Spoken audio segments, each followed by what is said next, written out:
Donc, bonjour Sylvain, on a le plaisir de vous accueillir à notre session Nous Entrepreneurs. Donc, c'est une session qui va commencer par notre première question. Sylvain, qu'est-ce que vous faites? Expliquez-nous votre entreprise et qui vous êtes. Bonjour Jessica, bonjour à tous. Alors moi je m'appelle Sylvain Thibault, donc j'ai fondé il y a quelques années maintenant WineSpace, donc une start-up bordelaise qui travaille dans le vin, la data et l'intelligence artificielle. L'idée derrière WineSpace, c'est de reproduire ce que font les experts du vin avec leurs compétences, leurs connaissances, le reproduire avec du digital, digitaliser les compétences des experts du vin, donc comme le caviste, le sommelier, l'œnologue, et amener des solutions pour les professionnels du vin, de la production jusqu'à la distribution. Ok. Voilà. Aujourd'hui, on est 8 dans l'équipe. Super. Vous avez créé ça il y a combien de temps?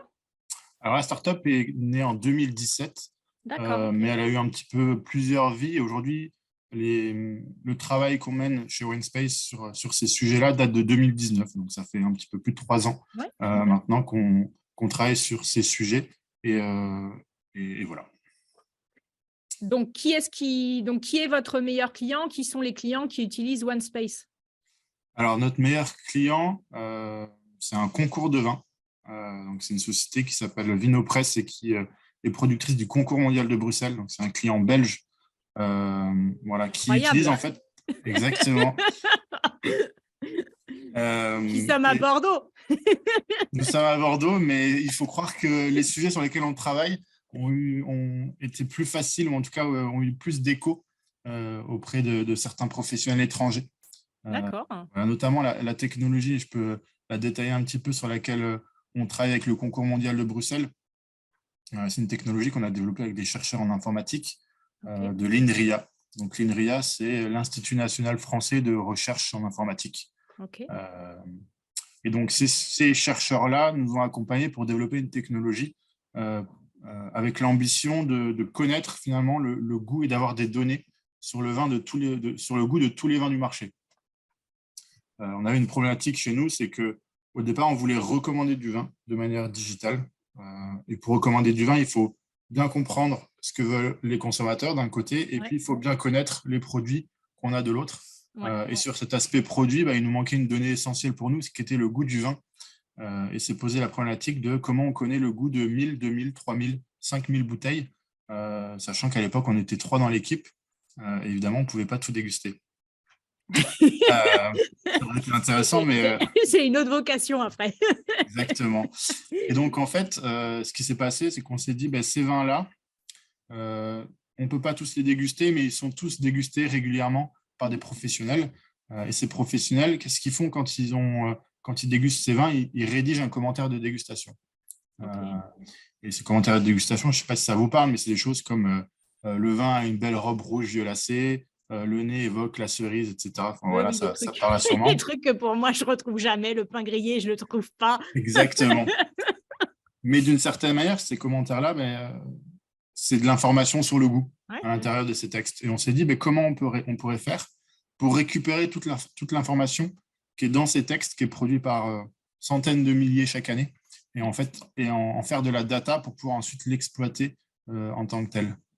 Donc voilà, ces chercheurs nous ont aidés à créer ces algorithmes pour analyser ces commentaires, récupérer de la data et pouvoir les analyser de cette manière-là. Donc aujourd'hui, vous récupérez de la data, vous faites le goût du vin, et après, vous en faites quoi? Voilà, on récupère des commentaires. À partir de ces commentaires, on crée de la data.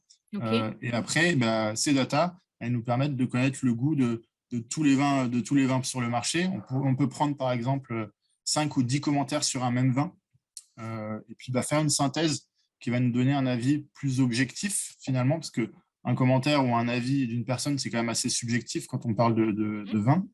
Et donc, c'est se rapprocher d'une certaine objectivité. Donc ça va être un des premiers aspects, être capable de visualiser ou de comprendre le goût d'un vin.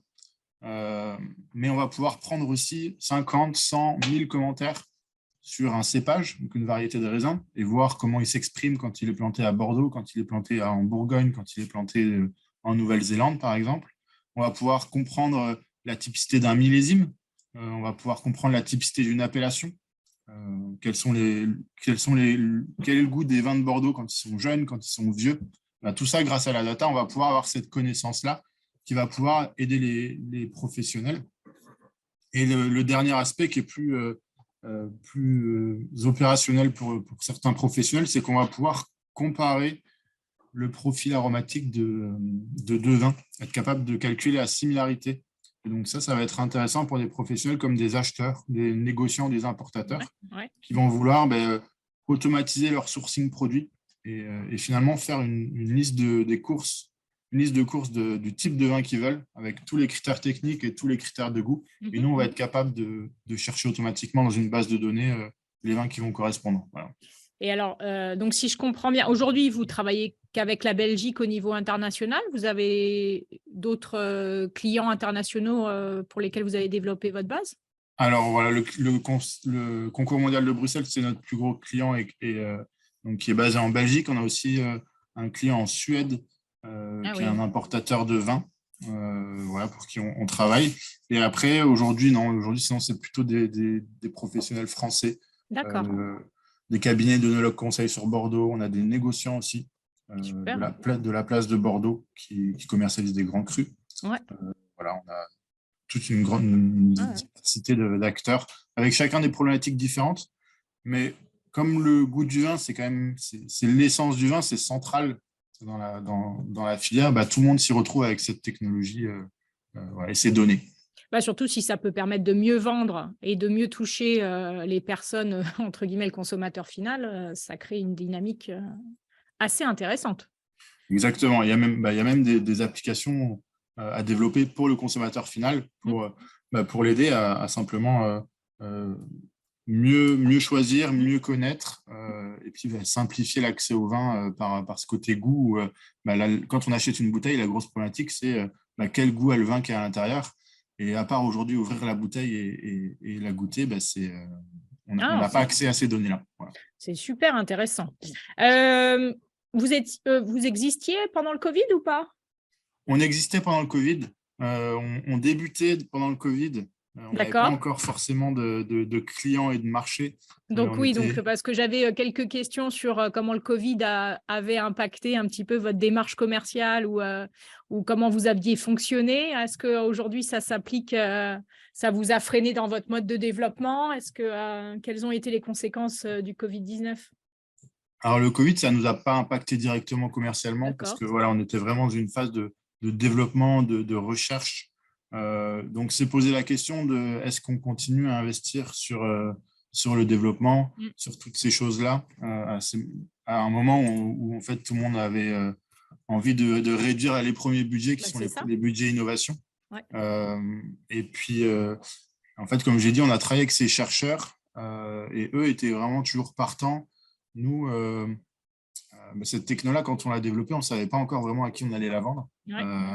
Donc, tout le monde déjà nous disait, mais pourquoi vous développez ça? On ne savait pas exactement, mais on avait l'intuition que ça touchait tout le monde finalement, comme je l'ai dit, parce que le goût du vin, c'est universel. Ouais. Et donc, si, ça nous a un petit peu fait douter, mais finalement, on a continué à développer. Et voilà, depuis ce temps-là, les choses ont un petit peu évolué. On a un petit peu été freiné, mais c'est pas ça qui a changé la face du monde pour nous. Est-ce qu'il y a des choses que vous avez mis en place pendant cette période qui perdurent encore aujourd'hui en termes de mode de fonctionnement, en termes d'organisation? Oui, alors l'organisation a pas mal évolué, notamment le télétravail, notamment tous les outils de collaboration, où on a été obligé, on n'était pas forcément des grands partisans du télétravail, même si on bosse dans le digital. Après, on a une équipe qui est un petit peu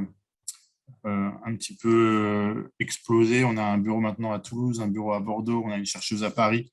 D'accord, super. Donc ça, je pense que ça a été mis aussi en place, ça a été facilité par cette période de Covid où on a vu que finalement, sur ce côté distanciel, on pouvait travailler aussi efficacement, qu'il y a des choses même qu'on faisait au bureau qui étaient intéressantes, mais il y en avait d'autres aussi qu'on faisait en télétravail qui étaient intéressantes. Et donc aujourd'hui, on coupe la semaine en deux, donc du lundi au mercredi, on est en présentiel.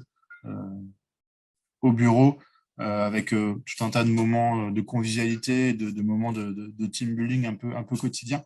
Et puis jeudi, vendredi, en télétravail, où en fait c'est une autre semaine, enfin une autre partie de la semaine qui commence, où chacun bosse différemment. On travaille sur du logiciel, donc il y a des choses aussi. Par exemple, le vendredi, on ne pousse pas de développement, ce qu'on appelle en production. Donc pour ne pas avoir à régler de problème le week-end s'il y a des bugs, etc. Donc c'est aussi des journées où chacun travaille un peu plus sur soi-même, sur ses tâches, et moins dispersé. Et donc ça fonctionne bien comme ça. Super, bravo. Quelle est la plus grande leçon que vous ayez apprise depuis que vous êtes chef d'entreprise? Ça, c'est une grande question. Je dirais que on a beau avoir toutes les idées du monde et toutes les convictions, à un moment, il y a le marché et les clients qui sont là.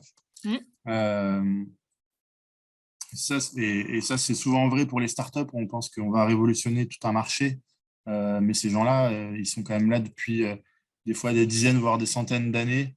Alors, pas eux, mais leur business est en place comme ça. Et avant ils ne vont pas disparaître du jour au lendemain. Donc, c'est aussi ces gens-là qui vont s'adapter. C'est aussi ces gens-là qui vont être nos premiers clients, à qui il va falloir prouver que notre technologie va les aider, etc. Et donc, c'est simplement être à l'écoute de ses clients.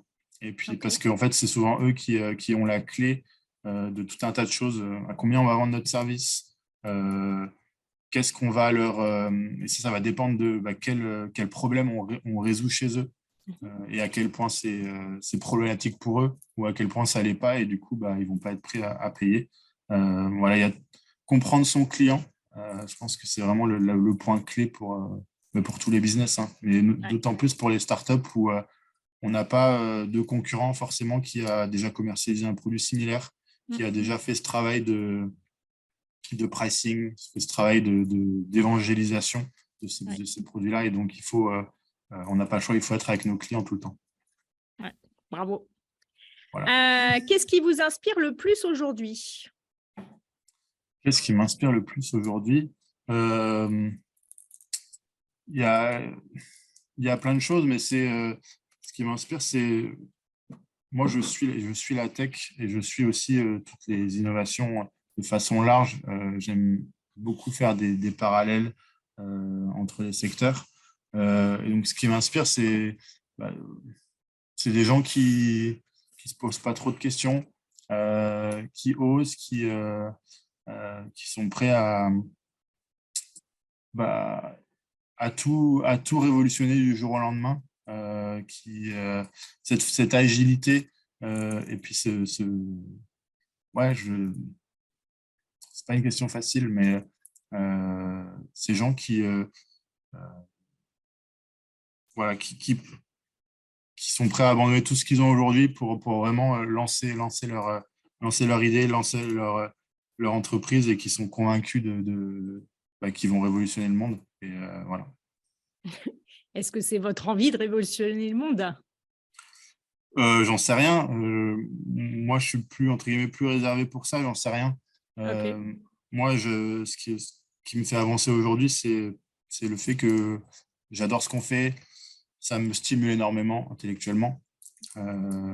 Et c'est plutôt cette envie de continuer à creuser, à voir jusqu'où on va pouvoir aller, jusqu'où on va pouvoir dérouler finalement le fil qu'on a commencé à tirer, et voir jusqu'où ça va nous emmener.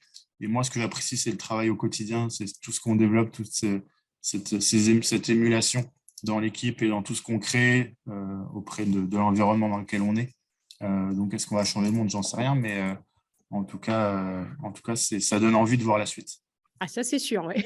Voilà. En tout cas, on vous sent passionné par ce que vous faites, et ça, c'est génial. Je pense que c'est aussi un moteur, la passion, pour aller de l'avant et développer l'entreprise qui vous fait vous lever le matin. Donc, ça, je pense que c'est vraiment un point hyper important. Je pense que c'est nécessaire, et au-delà de ça, c'est que c'est la passion qui... Enfin, c'est pas nous, c'est pas l'argent qui nous fait nous lever le matin, ou c'est pas l'appât du gain en se disant dans 3 ans, dans 4 ans, dans 5 ans, on va revendre la boîte et puis on va partir au soleil avec beaucoup d'argent. C'est vraiment ce quotidien qui est hyper stimulant. C'est d'inventer tous les jours, c'est voilà, d'être dans cette dynamique où tous les jours on crée un peu plus et puis ça nous ouvre de nouvelles portes et puis on les prend et puis ça ouvre encore d'autres perspectives. Donc voilà, c'est ce chemin intellectuel qui est intéressant. Vous avez des associés? J'ai 2 associés, tout à fait. Voilà, on est 3 associés. Donc, comme je dis, on est une équipe de 8. Et, on se répartit assez bien les tâches parce qu'on a chacun des parcours différents. Moi, j'ai un parcours dans le marketing du vin. Donc, je travaille pour des grands producteurs de vin avec des portefeuilles d'une dizaine de châteaux. Voilà, avec diverses problématiques, des problématiques plutôt grands crus avec des grands vins haut de gamme et puis d'autres vins plus entre guillemets semi-industriels qui vont être vendus en GD. Mon associé Julien, lui, était dans la production. Donc lui, il est œnologue et donc il amène toute cette compétence technique du vin, parce que WineSpace, c'est vraiment le vin qui rencontre l'informatique. Ouais, non, mais c'est top. Ouais. Et puis le dernier, lui, c'est l'informaticien. C'est ça, il en faut un. Exactement. C'est bien parce que vous êtes bien complémentaires tous les 3, super. On est bien complémentaires, on s'entend très bien et je pense qu'on a chacun on connaît nos forces, nos compétences et on arrive facilement à se déléguer les tâches et puis surtout on fait confiance l'un à l'autre et voilà, on sait, enfin tous les 3 on veut aller au même endroit, donc c'est assez simple. C'est top. Qu'est-ce qu'on peut faire pour vous aider en diffusant votre interview? Qu'est-ce qui pourrait être intéressant? Parce qu'aujourd'hui, vous ne vendez pas forcément aux consommateurs directs, donc c'est plus voilà, quels sont les contacts qui pourraient vous intéresser? Qu'est-ce qui pourrait faciliter un petit peu le développement de votre business? Déjà, c'est de parler de nous. C'est la première étape, c'est que voilà, d'entendre parler de WineSpace, d'entendre parler du travail qu'on fait et qui, donc, on peut vous trouver en ligne sur les réseaux sociaux, sur Internet. Enfin, comment on peut vous retrouver? Alors, en ligne, du coup, sur notre site internet, winespace.fr, sur nos réseaux sociaux, donc on est assez actifs sur LinkedIn et sur Twitter, sur les réseaux professionnels. Voilà, et après, dans tout l'écosystème bordelais, on va être assez dynamique dans l'écosystème vin et puis un petit peu sur Paris. D'accord. Voilà, et après, s'il y a des gens de la filière qui nous écoutent, qu'ils n'hésitent pas à nous contacter. Là où vraiment on aide les professionnels, c'est vraiment en valorisant leurs données. Comme je disais, ces commentaires de dégustation, notamment qu'on exploite, c'est des commentaires, c'est de la donnée qui est produite depuis 30 ans par les professionnels. Le commentaire, c'est quelque chose que tout le monde fait au quotidien, mais qui jusqu'à présent n'était pas exploité. Et donc, c'est aussi ce travail-là qu'on veut montrer aux gens de la filière, c'est qu'il y a énormément de données que nous, on est capable de les exploiter et de leur amener cette plus-value pour automatiser certaines tâches, pour leur ouvrir les yeux sur d'autres et pour mieux connaître finalement le vin et puis tout ce qu'on fait autour. Merci Sylvain. Notre interview va s'arrêter là. En tout cas, merci pour votre présence et toutes ces explications. Je vous souhaite plein de bons développements. On espère vous retrouver très bientôt quand on devra acheter du vin. En tout cas, plein de bonnes choses à vous et on espère vous retrouver très bientôt. Avec plaisir. Merci Jessica.